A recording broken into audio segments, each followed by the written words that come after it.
Welcome back to my channel.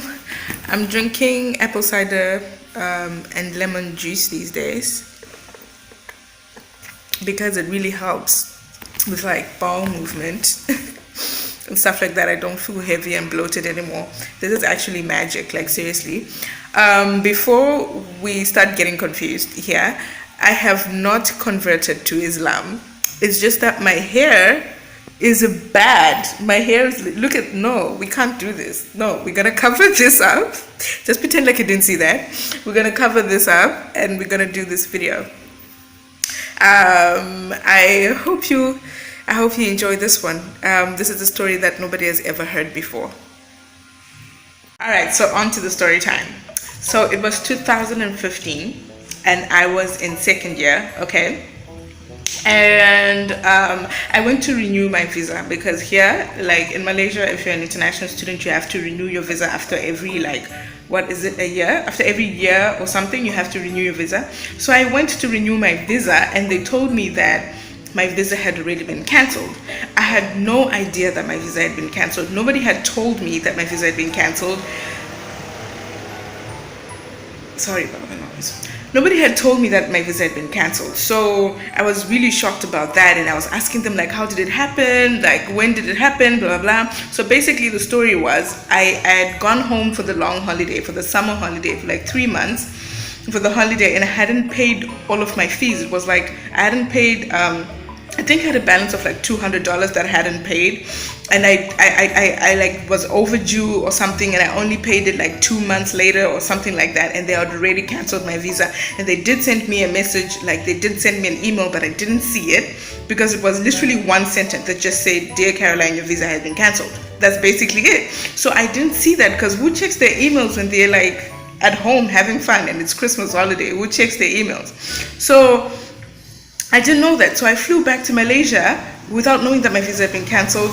I don't know how the immigration didn't notice that my visa had already been cancelled. I'm sorry for all the noise that's just happening, like, just forgive me. I don't know how immigration didn't see that my visa had been cancelled. I literally came back into Malaysia with a cancelled visa, and I stayed for at least like 5 months without knowing that my visa had been cancelled. I only realized when I was about to renew it. So I was like, so what's the next step? What do I do? And they were like, and it was the middle of the semester, okay? It was like assignments and exams coming and midterms and stuff like that. I'm like, so what do I do now?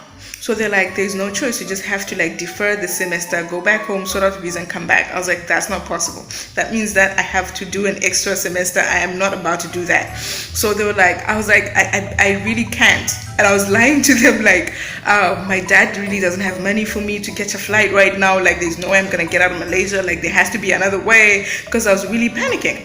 So all this time I hadn't told my parents what's happening. I was just negotiating with the international division by myself, lying that I'm talking to my parents. So then what then happened is that like the guy who was there at that time tried to find other solutions. So he was like, okay, you can get out of Malaysia, but go to another country and come back so that you do a single entry or something like that. So you can go to another country, a nearby country, then come back, then do a single entry, then start applying for another visa while you're here. I didn't know what that meant. I just knew it was another option for me to, you know, not defer a semester. Let me hold my camera. Okay. So basically I was like, where can I go visa free? As a Zimbabwean green passport, that's a very difficult thing to do. So where can I go visa free? And my only options were Singapore, Hong Kong. Where else could I go? Singapore, Hong Kong, Philippines. I was like, Singapore is the nearest, so I'm gonna go to Singapore because I can go there with the visitor visa, like with the visa on arrival type of thing. So I tell him that I'm going to go to Singapore. I tell the guy, the international division, I'm going to go to Singapore and then come back, do the single entry thing, give you my passport so that you can process my visa again. So I was like, cool, go to Singapore. So I told my dad the whole story that, okay, my visa has been cancelled because of this and that, but don't panic. I have a solution. I'm going to go to Singapore, come back, and my visa is going to be processed by the school. I don't have to defer a semester. My dad was like, okay, cool. He didn't really understand what was happening. You know, sent me the money for the flight to Singapore and whatever. I got the money. I was on my first plane to Singapore. I only told one friend because, first of all, I was embarrassed of the fact that my visa had been cancelled because of $200. So I didn't want to share this with anyone. I just didn't want people to know. So I told one of my friends that was the situation, and I had to go to Singapore and come back. And I told her not to tell anybody. Okay. So basically, I got on the flight to Singapore with like what had happened with like I don't know, I didn't book any accommodation in Singapore or anything. It was just my flight and my return flight back to Biri. I was gonna return the next day from Singapore. I don't know where the heck I was gonna stay, but I just knew I was gonna go to Singapore. So I get there, and is Singapore immigration not the tightest thing I've ever seen in the world? Okay, I think in my head I'm thinking it's just gonna be easy. I'm just gonna get in and out. I get there, they're like, where are you coming from, blah, blah, blah. Then I tell them, I'm a Zimbabwean student here in Malaysia, so I'm just visiting Singapore for like a day, then I'm gonna go back. Because obviously I couldn't tell them the whole story about visa getting cancelled because I just thought that was too complicated. So I was like, I'm just gonna visit Singapore for a day, then go back. They're like, okay, first of all, it's not even holiday. There are lessons going on right now, so why are you on holiday? Then I'm like, I don't have any lessons this week. I don't know what the heck I told them. And they're like, okay, sit down. And then they started like working with other people and blah, blah, blah. So basically, I was put in this other room with other people who had their own issues. Okay, I'm thinking, okay, they're processing something. In no time, I'm gonna be inside Singapore. I'm gonna come back. I stayed there for at least 6 hours. It was me, this other old white lady, her husband, another girl from Thailand, this other guy, I don't remember where he was from. So we're there for a good like 4 to 6 hours, and they were not attending to us whatsoever. At the end of those hours, like this other security guy came, and I thought he was gonna take us to where our passports are so that we finally get into the country, you know what I mean? So he took us to this other place where there were cells, okay? They were basically cells, but they're not like cells like jail cells. They're like rooms where there are like 30 bunk beds or something, and there's a TV and there's a couch, and there are lockers. And they're like, okay, so put all your stuff in the lockers. These are your keys. You're gonna be staying here until you're told to get out.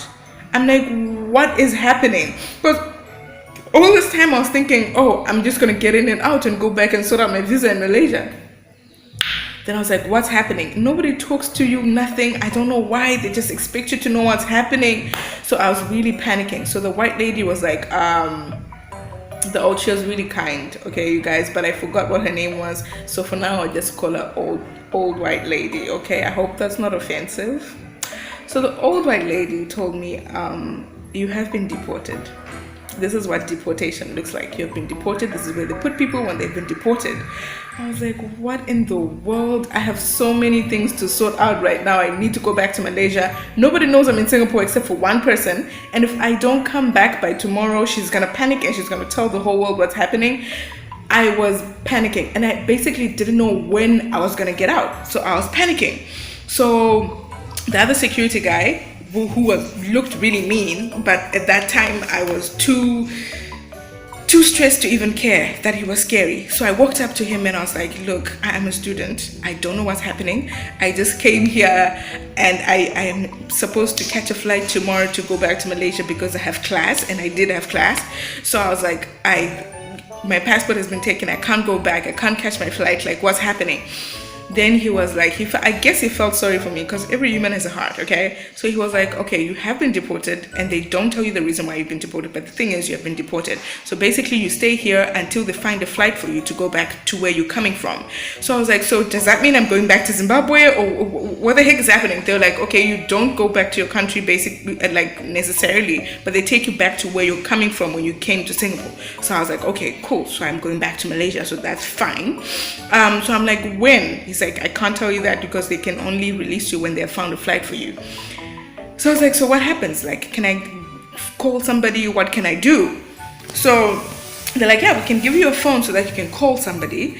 but I didn't have any airtime in my phone, and I was in Singapore. I didn't have a Singapore line. I didn't have nothing. So they're like, yeah, so you just stay here until you go back. And that's basically what they told me. So they gave me my bed where I was supposed to sleep, and it looked like somebody had slept on that bed. And then I just like fell on the bed and I started crying. Like, I cried so loud. The security guy came back. No, a different security person came, and then they were like, you need to calm down, because everybody in here is in distress. So you need to calm down. You're not the only person stressed. You're going to be given food and water for you to survive until you get out of this place. You have to be patient, and you just have to just cope with the situation. So I was crying, I was shaking, like nobody could help me. The old white lady was lucky, because then she was called out, because I think her husband talked to someone, and basically they found a way to get out of the deportation place, so they were able to get out. So I didn't have anybody else to talk to. I was panicking. I couldn't call anybody. I was a mess. I continued to cry. I didn't stop crying. I was in there. I was crying. I was a mess until I stopped crying, until I couldn't cry anymore. The days, the hours were slow, you guys. If I am to tell you, the hours were so slow. There was no way for me to see what time it was. I couldn't tell what time it was, except for when I'm asking like what time it is. So I think I stayed there for one night. Right? One night, and it was really hard because everybody who was in there was just quiet and whatnot. The next day in the morning, we're all waking up. They wake us up, they switch on the light, they tell us to wake up. So we all woke up, right? And we're all just tired. Like, people had slept in their shoes. Like, it was just bad. We woke up, we just looked at each other in there, and that's the moment that I realized that everybody in here is stressed. It's not just me. Everybody has their own story. Because I looked at other people who were in there, and they're all just stressed. Like, everybody was stressed. So that kind of calmed me down, because I was like, okay, you know what? I've got issues, but 30 other people in here have issues. And they all look like they're normal people from normal backgrounds. It's just that it was unfortunate that they were deported. So yeah, I decided to calm down. I get out of the room that we're sleeping in, and like at the lounge lobby sort of eating area was a TV, no volume. Ant-Man was playing. So I sit there, start watching Ant-Man and stuff. And the other girls who were in my room then joined me, and we sat there, watched Ant-Man. Before we knew it, we started laughing. There was no volume, guys. There was nothing else we could do. We just had to cope. So we started laughing, and yeah, then that's when we started talking to each other. Here's the funny part. None of them knew how to speak in English. There was a girl from Thailand, okay? She was really trying hard to speak to me. And she was really trying to get all the English that she knows to talk to me, and that's basically the way we communicated. Just simple word. I don't know really. I don't remember her name, but I know she couldn't speak in English, and I couldn't understand 90% of what she was saying. But I could piece together what she was trying to say after 5 repeats, and we made a conversation. We were given lunch, fish and rice. Disgusting. I didn't eat that. I was really hungry at the end of the day, but they gave us noodles, so I ate noodles. They gave us, what else did they give us? I think Milo. Yeah, I think it was Milo, and it was free flow, you could just drink Milo whenever you wanted. So I discovered this place is not so bad, and after all, there's Milo if you don't want to eat any lunch and stuff like that. But yeah, then there were other people who started coming. So I stayed in this place for 2 nights, okay? The second night, around midnight, other people were deported, and they came in, and there was this woman from is it Angola or Uganda, or is it Nigeria or Ghana? I don't know, somewhere there. So she came, and she was so happy to see another black person, and she was I don't know where she was coming from, but I think she's one of those people who go outside to buy clothes and come back and sell them in their country or whatever. So she was, oh my gosh, friend, this is my what happened to me. I was gonna go to Bangkok, and my friend told me that I can ferry to Bangkok, and I couldn't go to Bangkok, so they told me to come to Singapore, and I got deported here, but basically I was supposed to go to Bangkok. I don't know why I didn't go to Bangkok. She just had this Bangkok story that was happening. So I started talking to her, and she was telling me my husband, I don't remember what she was telling me. Anyway, she was entertaining, so I was listening to her. A few hours after that, I think it was around 3 a.m., Another girl was deported. She came in, she had a birthday cake. Basically, she was going to surprise her boyfriend in Singapore, but she got deported for some reason, and she had a birthday cake. And she was crying because she was supposed to surprise her boyfriend with the birthday cake, I guess. I couldn't understand what she was saying. She was from China. Oh no, she was from Indonesia. She was from Jakarta. So she got deported, and she was hysterical. Like, she was crying. She just wanted to get out. Sorry about the noise again. She was hysterical. She was begging to be sent out just to like deliver the cake to her boyfriend, but the security told her she had to come down too. And I felt like I had to help her also, because I was like, okay, this was me like 2 days ago. So I went to her. I was like, sorry, it's okay. Like, I was also crying. Like, you just have to like look at me being strong after that like dramatic experience. I was there like being like a veteran, like I knew what was happening now. So like I calmed her down. I was like, yeah, you just have to calm down. They're going to find a flight for you. It's okay. And then like after a few, after like 30 minutes of calming her down, she was like, you guys can eat the cake. It's fine. I was like, thank you. We all cut the cake. We sang happy birthday to the boyfriend who wasn't there. We cut the cake. The security guards joined us, and we all ate the cake. And I'm telling you, the only thing that was playing on the TV was Ant-Man. So we were forced to watch Ant-Man on mute. We slept. The next day I was supposed to go. I'm telling you, everybody who was in that, all the 30 people, or I don't know how many people were in that room, got out before me. They got flights before me. I was the last person of the girls, because there were also guys at the opposite side. I was the last person of the girls to actually be released. So I got released, finally saw the outside of that space. What they do to you when you get deported is that you're escorted to the flight. So they get a flight for you, and then you're escorted to the flight. You get an escort to get you to the flight. You have to be the last person to get into the flight, and you are given to the flight attendant. They tell them that this person has been deported, and you have to keep an eye on her because they think you're a criminal or something. So they escorted me to Air Asia. They gave me to the air hostess. They told her that I got deported, so she has to keep an eye on me. I sat at the back of the plane. I had no food, nothing served to me, nothing. And then they basically gave me, I had to be the last person to get out of the flight. They escorted me again outside the airport until, they just released me. Like, now you're outside the airport, now you're not a property anymore. That's how I was released.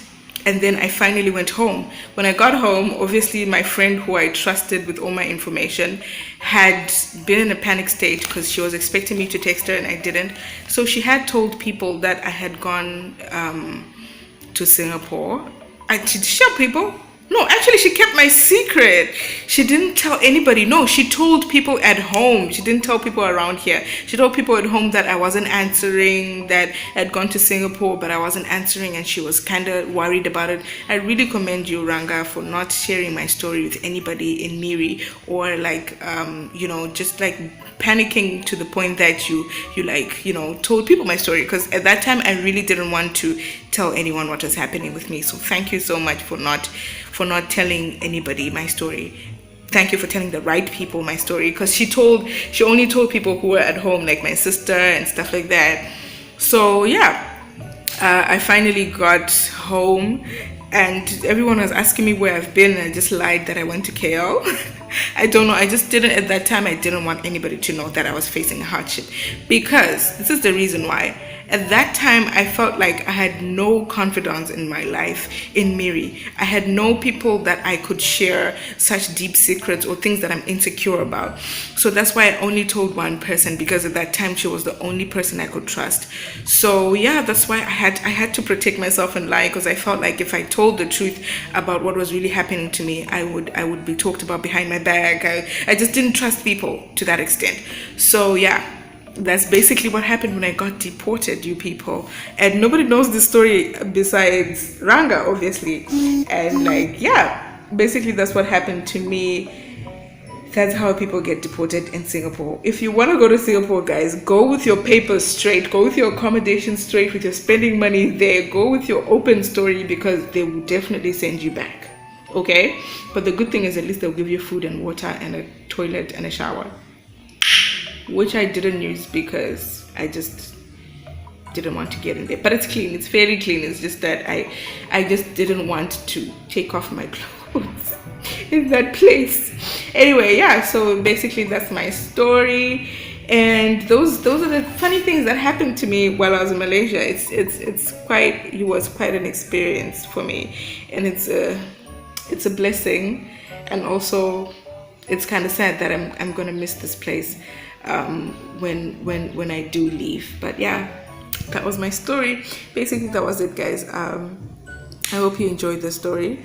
I'm gonna have to go now, but I'll see you guys.